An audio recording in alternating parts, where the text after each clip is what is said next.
Greetings from Tokyo. My name is Daisuke Beppu. Happy Halloween, everybody. Today, I'd like to continue with my discussion of the films of Dario Argento, a very famous horror film director. Today, let's talk about Four Flies on Grey Velvet.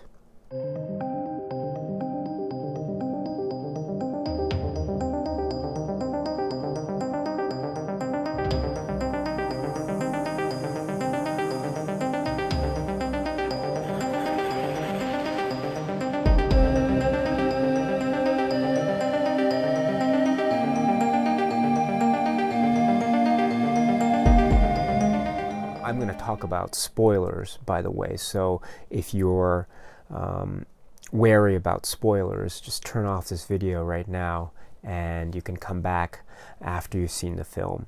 The video is going to still be here, so please, there's no rush, so please stop the video if you don't want to be spoiled. So the early films of Dario Argento are what's known as the Animal Trilogy.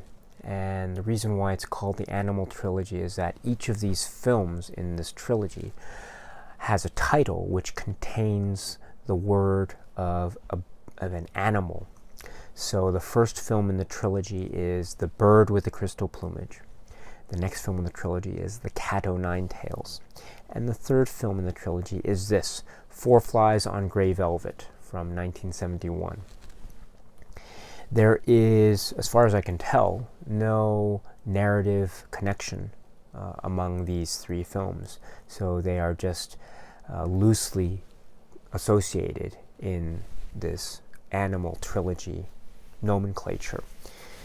So there really isn't any narrative continuity from film to film to film. So don't worry about watching this film first or watching another film first, so you don't have to necessarily watch them in order, but people tend to, and I have for the purposes of this video series, simply because of the chronology of the filmography, this film coming in after the Cat O' Nine Tails. This is another giallo film, and it is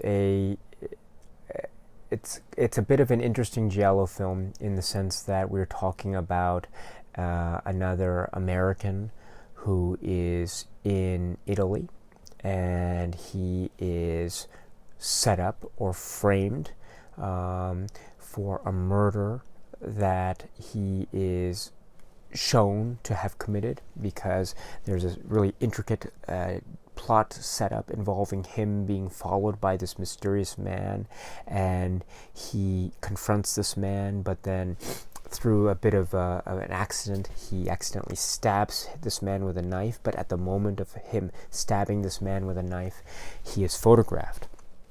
So therefore, this young American has been photographed apparently killing another man. And so this sets in motion this very, I think, odd and intricate plot involving blackmail and also involving this American trying to find out who is behind this blackmail plot. And along the way, the blackmail plot turns into a murder plot because many people begin dying and begin getting killed in very memorable and sometimes quite gruesome ways. That's the plot. So we have the American man, the hero of the film. His name is Roberto Tobias, and he's played by Michael Brandon. And there is, of course, the wife, Nina, played by Mimsy Farmer. I would say that this is one of the films that surprises me the most, and I'd say, first of all, that this film, Four Flies on Grey Velvet, is my favorite of the Animal Trilogy films. It is quite a stunner in many ways. My favorite of the early Argento films pre-Deep Red, and it is at times shocking and tragic and very moving, and still ludicrous and off the wall and zany, and some of it makes absolutely no sense, just absolutely no sense. One of the greats. This is one of the greats, and it doesn't make sense at all. It absolutely doesn't make any sense at all to me. The reason behind why the blackmail plot has been initiated to begin with makes absolutely no sense. The reason why these killings start occurring doesn't make much sense to me either. There's that really memorable murder involving the maid, and she's waiting in the park. Do you remember that one? And before that, there's that wonderful setup where the maid is calling the murderer, and we see the wonderful close-up of phone lines, and it travels from the maid's telephone call from a public phone booth, and travels through the phone lines to the phone of the killer, and we see the close-up of the phone and the receiver being put back. And that's a wonderful touch. And then following that, of course, we have the really bizarre murder of the maid in the park, because we see her in the park, and then the park gets closed, and suddenly it becomes night, and it's empty, and it's windy, and she's all alone, and the environment seems to be shifting, and the geography seems to be changing. It's almost a supernatural thing that's going on. It reminds me a lot, actually, of Suspiria, in the way that the environment changes suddenly into a very dark and violent, foreboding and portentous dark environment all of a sudden, out of nowhere. It makes absolutely no sense, but it's quite effective. And the other things about this film, which are, I think, maddening in terms of not making any sense, there's the aspect, of course, of the odd science that is occurring here. The idea of a victim. The last thing that a victim sees is recorded on the victim's retina, and so if one can record that final image, then perhaps one can hope to discover who it was that killed that person. So yes, this is quite a bizarre, ludicrous setup, and that leads to the significance of the title. 4 flies. What is the significance of 4 flies? And we realize, pretty soon after that, what the significance of 4 flies on gray velvet means.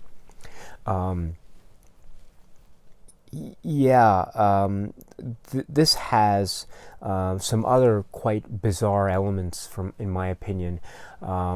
The motivation of the killer, it doesn't make much sense at all. In fact, I'm thinking about it right now, and it makes absolutely no sense to me. But despite all of those misgivings and those criticisms of the film, I think ultimately it doesn't matter. It does not matter, because there is enough stuff here that elevates the film to a completely different level. It transcends all the gaps of logic and the criticisms and the plot holes of the film. The style transcends the substance, and I think for Argento that's enough. And so we have a really just phenomenally successful transcendence of style over substance here. And if that's your cup of tea, then I think you will enjoy 4 Flies on Grey Velvet as much as I enjoy this film. And while I say that, I would still argue that even though this is a almost purely exercise in style, because the plot is just so, I think it doesn't, it's not a very good plot at all. I would say that there are some moments that are really, really quite moving, and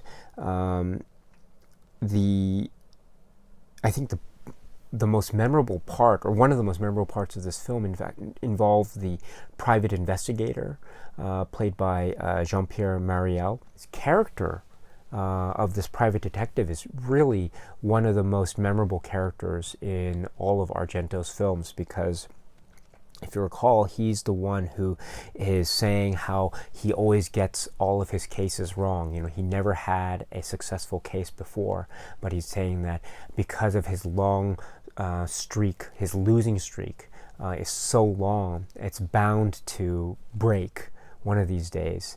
And so, in fact, he is set off on this mission of trying to find out who is behind this blackmail and murder plot against Roberto. And indeed, it is this private investigator who finds out this information about, an asylum, a mental asylum, and a particular patient in a mental asylum back in the day. And indeed, he solves the mystery, but unfortunately, it is at the cost of his life, really, because he also succumbs to the actions of the killer, right? In that very just heartbreaking scene of him after he's following the killer to a train station. He follows him into a bathroom, and then he is attacked in a bathroom stall, and he is injected with poison, and he just dies, and he dies alone. And remember that he dies knowing that he got it right. And that's just one of the most heartbreaking scenes I've ever encountered in an Argento film. And that is just one of the more, it's an example of why this film is so surprising to me, because on the one hand, as I said before, I think it's a film that is almost completely a film that has style transcending the substance. And so therefore, that would suggest that the film is purely a visual experiment, or just a visual treat, a feast for the eyes, so to speak. But at the same time, there are moments like this, involving the death of this private investigator, that are filled with just heartbreak and pathos, and just a real dramatic emotional punch that is really quite surprising. And that is just something that pushes this film over the edge for me. It makes the film more than just a flashy visual film. It gives it a real emotional edge, and therefore I think this film is quite successful. The other wonderful aspect of this film is the character of Nina, Mimsy Farmer's character. Oh my goodness. How should I put it? I think she's very beautiful, and just one of the most strikingly beautiful actresses I have ever seen. But my goodness, the character of Nina that she portrays, what a bravura, powerhouse performance, is it not? Man, I'm so glad I'm not married to Nina. Let me just put it that way. My goodness, she is quite a memorable character indeed, is she not? And her arc has, I think, as much as it makes absolutely no sense when I think about it, her arc is still very memorable, and it's raw, and it's filled with a lot of gutsy choices, and the way it ends. Could this be perhaps it could be a contender for the greatest 60 seconds ending of any Argento film ever. Those last 60 seconds are really just a true delight, and the performance of Mimsy Farmer in those last seconds, I think, are just really quite unnerving and very filled with feeling. and just aided by that wonderful Ennio Morricone score, and just the shock and awe and everything that's going on with that particular moment. You know, it's the ultimate expression of life flashing before one's eyes at the very point of death. And of course, that is a wonderful link to the title, is it not? Four Flies on Grey Velvet, you know, that medical science involving the recording of the last image that the victim sees, and it's recorded on the face of the retina. Well, here again is a similar expression of that theme in these last 60 seconds, involving the super slow motion of this particular traumatic and dramatic moment in Nina's life as she is about to meet her fate. And this is her final image, is it not? This is what's going to be recorded on her retinas, of course, as her head rolls off in a very dramatic and nice shot. Yes, so Nina is also one of those memorable characters in an Argento film, and she is up there, I think. If I were to make a ranking of the most memorable Dario Argento film characters, I think Nina would be in the top 5. She is quite unhinged and beautiful, and she makes absolutely no sense, and she is just a force of nature. I don't know whether to be smitten with her or to be absolutely terrified of her. And I think I can say that I'm probably a bit of both. So, oh yes, so just another example of how this film is just a wonderful powerhouse of a film. Okay, so this is a film that has had a very spotty release history, as some of you may know. It's for the longest time it was only available in the United States on a bootleg, on a VHS tape, and so the quality was never very good. And even now we've got this shameless Blu-ray, and it's probably the best I've ever seen it. There are some moments, however, that are still a little bit spotty, especially if you're going to watch this film with the extra 40 seconds or so of the footage, the lost footage, so to speak, that is inserted into the film. Those extra scenes, or extra shots, I should say, or lingering seconds, are obviously from a different quality print than the print that is used for the main body of the film. So there is a discernible visual pictorial quality difference when you see the film, the extended version of the film, so to speak. But still, it's better, I think, than seeing the truncated version. I like to see a fuller film, even if it is only bits and pieces here and there. This is quite a wonderful release from Shameless. I'm so glad I have this, and I would recommend anyone who is interested in Argento, and especially this film, to get this particular release. Again, this is a classic. This is a bona fide classic. For my money, it is the best of the Animal trilogy. Bird with the Crystal Plumage is so good, don't get me wrong, but this, just for reasons that I've discussed, it just goes over the edge, just clears the top for me in a way that Bird with the Crystal Plumage, as much as I like that film, it just stays there. And then there's Cat o' Nine Tails right around here, of course. But this film is so good, it's going to be in my top 10 Dario Argento films for sure. It's going to be in the top 10. Where it's going to fall, I'm not quite sure yet, but it's going to be there. So Four Flies on Grey Velvet, a classic giallo, a wonderful mystery. Well, actually, let me take that back. It's not a good mystery at all. It's I think quite a poor mystery, but it's a poor mystery with gaping plot holes that is such a marvelous success. It is a true delight, and I think, don't think about it, just let it just let it fall over you. Just let it seep into your pores. And when you're finished, you're just going to be just shocked by the way it ends. It just ends quite abruptly, and then boom, that's the end. But don't think about it. Just feel it. And I think you will get as much joy and entertainment out of this as I do. I really think it's just a dynamite film. Okay, so let me end it right there. I hope that was interesting for you.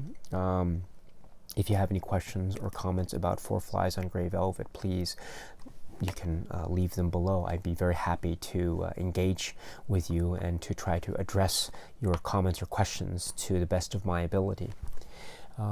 If that is okay with you, then I will see you next time, where I will talk not about this film, which is 5 Days of Milan. Unfortunately, I can't talk too much about this film, although this is the next film in the chronological filmography order, as this is the next feature film that Dario Argento made after Four Flies on Grey Velvet. But unfortunately, I won't be talking about this because I don't have this film with English subtitles or Japanese subtitles, so I don't know the film as well as I should, so I'm not going to be talking about it. So, by virtue of that, I will be skipping over this film, and I will be talking next about the film Deep Red. So Profondo Rosso. And also, I should note that I will also be talking about the television episodes Door into Darkness, but I will be talking about that later when I talk about Dario Argento's television work. I'll talk about all of that in a group later. But in terms of the feature films, after Four Flies on Grey Velvet, let me next talk to you about Deep Red. So until then, my friends, take care and cheers.